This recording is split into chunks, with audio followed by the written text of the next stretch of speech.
Hi, I trained and consulted for over 200 schools on proper manners and etiquette, and I want to share the story with you. I believe that it will help somebody planning to start a business or a venture. Then the second thing was speaking at organizations. So there are many organizations that school proprietors are part of. There's NAPS. NAPS is National Association of Private Proprietors of Schools. Then there is ISEN. ISEN is for more of the posh schools. I'm sorry to use that word. I'm not trying to be hierarchical, or sorry, I'm not trying to be, but ISEN has more of, schools like Avicenna, Grange, Corona, Green Springs and all that, ISEN. Then there is APEN, which is very kind of similar to ISEN. APEN is similar to ISEN, so they are posh schools there. So I spoke at APEN, and that was when I was able to get into Oxbridge. I spoke at those ISEN, that was why I was able to get Bridge House College, which is a sixth form college.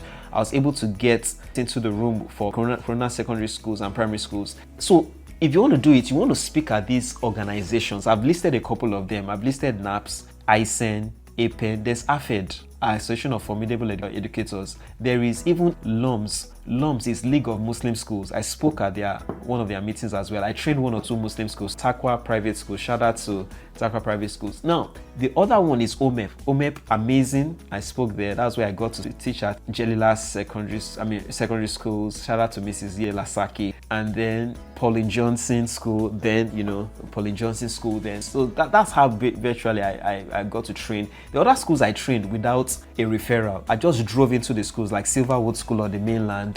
I just drove there, asked to see whoever, and then they gave me audience, told them what I was willing to do. And the fact that I was willing to do a taster session free of charge was a game changer too, because when they see what you can do and they are impressed by it, then you can now start saying that, okay, charge. And I remember one day I was praying in church. I remember the church, it was a midweek service at HICC then when they were still at Spoon Feeders Rice and Chicken. And it was a midweek service and I was praying and I heard something in my spirit. And that voice was like, do it for free and you will charge fees. Do it for free and you will charge fees.